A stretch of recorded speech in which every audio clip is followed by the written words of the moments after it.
Assalamualaikum warahmatullahi wabarakatuh. Nah, di video kali ini gue mau cerita sedikit pengalaman gue ya, yang sampai sekarang gitu emang belum jago. Ilmu motor gue belum tinggi, belum bisa nyampe nurunin mesin, belum bisa yang aneh-aneh gitulah. Cuman gue mau berbagi aja cerita buat temen-temen nih. Jadi buat teman-teman yang suka sama motor ataupun ya cuman kendaraan itu cuman jadi alat transportasi doang, jadi mending punya kunci-kunci. Jadi nih yang harus lo punya nih menurut gua ya, pengalaman gua sekarang kunci alhamdulillah hampir semuanya punya, kecuali kayak buat ngetap ngetap apa aja kulir kayak gitu gua belum punya. Nah jadi yang harus lo punya pada awal pasti ini obeng. Ini kalau buka body pasti aja ada yang pakai obeng. Kunci L, kayak Bison kan banyak kunci L, gua sampai punya 3 set. Nah dulu gua beli satu set kayak gini, masih ada, ini masih awet. Satu set lagi udah hilang, tinggal gua punya 4 set. Satu set hilang dipinjam teman gak balik lagi. Nah sisa 3. Terus kunci busi udah pasti, biasanya udah dapet sih kalau beli motor baru. Kalau nggak baru ya beli aja yang pendek kayak gini aja biar enak. Terus nah kunci kalau mau pengen punya untuk pertama-pertama nih, ini mah buat bongkar-bongkar motor aja yang biasanya gitu ya, usahain belinya yang kayak gini pas ring kayak gini. Cuman ini mah kayaknya KW nih, dulu gua beli gara-gara urgent, soalnya berkarat kayak gini nih. Yang bagus mah yang kayak gini, nggak berkarat, dia udah berapa tahun ini. Nah jadi yang pas ring kayak gini belinya satu pasang, maksudnya satu pasang tuh ada dua, jadi buat ngencengin satu, buat ngarasin satu. Kalau pas ring dia kan jadi ada dua jenis kuncinya, jadi nggak usah beli lagi, jangan ring-ring. Nah jangan kayak gini. Kalau ini mah gue beli bekas apa dulu ya, bongkar-bongkar apa gitu, lupa lagi. Nah gue juga beli kunci itu nggak langsung semuanya gue beli alat-alat tuh, jadi gue cicil.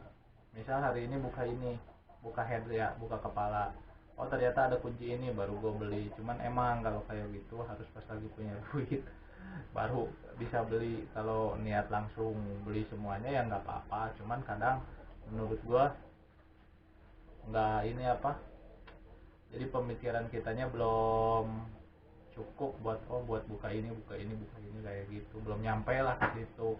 Terus nih yang harus lo punya tuh, biasanya di motor-motor gue awal-awal tuh di Mio ya, Mio Soul yang sekarang dipakai ibu gue buat ke pasar.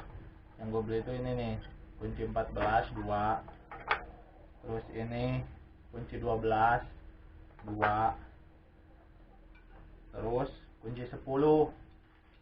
Itu udah pasti aja. Kalau kunci L, obeng, busi 10 12 14 itu biasanya udah fix kepake di motor apa aja. Sama tang jangan lupa ini nih, ini berguna banget ini pokoknya nih paling kepake. Jadi menurut gue yang paling penting segini, dibawa kemana-mana juga mayoritas rata-rata ini yang dipakai. Nah terus kalau untuk kunci T, gue punya 3 yang kepake sampai sekarang. Kunci T12, terus kunci T8, kunci T10. Ada juga kunci T14, cuman gue belum punya soalnya jarang sih harus pakai kunci T14. Nah kalau yang ini sering dipakai, yang 3 ini yang sering gue pakai, makanya gue sampai punya, sampai beli.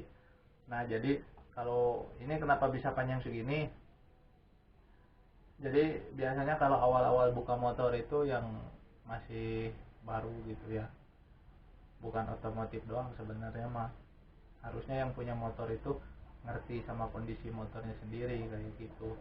Jadi kenapa bisa jadi nyampe kayak gini, ini modifikasi dari ya, video kemarin yang gue ngerakit As 26 buat si Ari. Nah itu tuh Ternyata si sulingannya itu satu harus dikencengin pakai ini pakai kunci T. Nah di sini disambung kunci L. Kunci L gue satu sampai gue potong buat nahan si sulingan, jadi harus dipakai kunci atas bawah.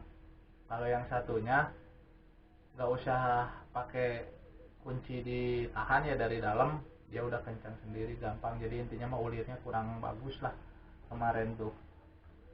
Sama kalau untuk pembelian kunci-kunci itu mending bertahap. Jadi lu misal motor lu ada mau setting, oh ini nih rantai kendor mulu, pakai kunci 8 atau kunci 10 misal simurnya gitu ya. Kayak si Bison kan pakai Jupiter MX OLD remnya pakai kunci 8. Nah gue beli kunci 8. Lalu pada lu ke tukang tambal ban terus lumayan 5.000 kan dikali berapa udah berapa, kali 10 udah 50.000. Kalau beli kuncinya paling 25.000. Untuk kunci mending beli yang bagus sekalian biar nggak gampang selek. Soalnya sekarang tuh kunci-kunci banyak kunci yang gampangan, sama baut-baut juga sama gampang selek. Kayak gitu menurut gua. Terus gimana sih bisa sampai sebanyak ini nih? Tang aja gua sampai punya 4 jenis tuh, tang potong. Ini yang buat apa ya, yang di rem tuh, yang sepi itu ring kayak gitu, cuman dibukanya kayak gini. Tuh ini juga sama, sampai punya 4 gua tang. Soalnya apa? Ya berjalan ilmu lu kan, kalau semakin banyak berarti kuncinya juga harus banyak gitu. Kan jadi pengalaman dari pengalaman. Terus jangan takut. Misal dulu gua ngalamin banget lah. Ngalaminnya gimana? Gara-gara baut selek doang takut asli. Takut gimana, takut dimarahin apa gimana, padahal tinggal digedor, udah digedor beli baut baru kelar, nggak bakalan ada masalah lagi kayak gitu. Nah sekarang udah banyak lah, maksudnya udah berani gua. Sama ini nih, ini baut-baut ring-ring gua sampai punya 3 tempat. Ini 1 di ember 2, soalnya penting lah daripada harus beli-beli kayak gitulah dikit-dikit ke bengkel beli mur, beli baut kayak gitu kan ngabisin waktunya. Jadi bongkar-bongkar tuh kebuang, percuma. Jadi untuk teman-teman nih, jangan gimana ya, kalau punya uang banyak mah terserah lah ya, mau ke bengkel tiap hari juga terserah. Tapi kalau menurut gua mah lebih baiknya lu tuh minimal bisa benerin yang kerusakan sedikit. Ya kalau untuk turun mesin mah ya oke lah, ngerti gitu. Gue juga belum bisa bongkar-bongkar, harus ke bengkel. Tapi kan minimal kalau rantai kendor harus ke tukang tambal ban, harus ke bengkel. Kan mending dibenerin sendiri, bener gak? Kayak gitu. Terus body ketok gimana ya, goyang atau gimana, masa harus ke bengkel. Jadi akalin aja dulu pakai kemampuan sendiri. Sebetulnya gampang lah ngerakit motor itu, sebenarnya kayak mainan, cuman kita tuh belum tahu fungsi-fungsinya kayak gitu aja. Kayak kemarin nih contoh, sekarang gue udah bisa ya masang segitiga, gue udah paham sekarang. Dulu mah boro-boro kepikiran, terus apa aja kuncinya nggak kepikiran, tapi sekarang udah punya kuncinya komplit. Terus setting shock, sekarang gue udah ngerti kuncinya kan. Sekarang apa punya nih, bikin udah nggak bakalan ngulangin kesalahan yang kemarin. Oh setting body ini kayak gini nih, simbol kayak gini, ini gue sendiri coy yang settingnya kayak gitu. Kecuali mungkin kalau ada alasan baru ke tukang las kayak gitu, soalnya ya gue nggak punya mesin las kayak gitu. Terus kayak setting rem kemarin gue bisa, gue habis dari belajar aja sendiri. Cuma kalau udah mentok, lu udah nggak ngerti, baru gue bawa ke bengkel. Meskipun ujung-ujungnya bengkel, lu di bengkel pasti dapat ilmunya, lu liatin kayak gimana cara mekanik sama cara gua gitu. Ternyata oh di gua tuh ada salah, berarti gua ikutin tuh mekaniknya kayak gitu. Jadi untuk video kali ini Gue maaf banget cerita panjang lebar, cuman intinya mah ya dari pengalaman gue seperti itu. Kenapa gue sekarang bisa berani bongkar-bongkar motor sendiri, ya dari pengalaman itu. Gue mau belajar, terus apa aja sih yang dibeli ya, yang paling dibeli yang utama yang ini.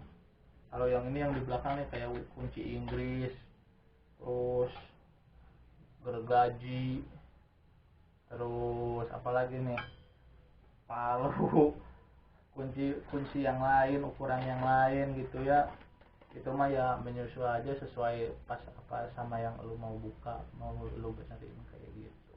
Makasih udah nonton video yang gak berguna sama sekali. Jangan lupa ngerawat motor sendiri. Assalamualaikum warahmatullahi wabarakatuh.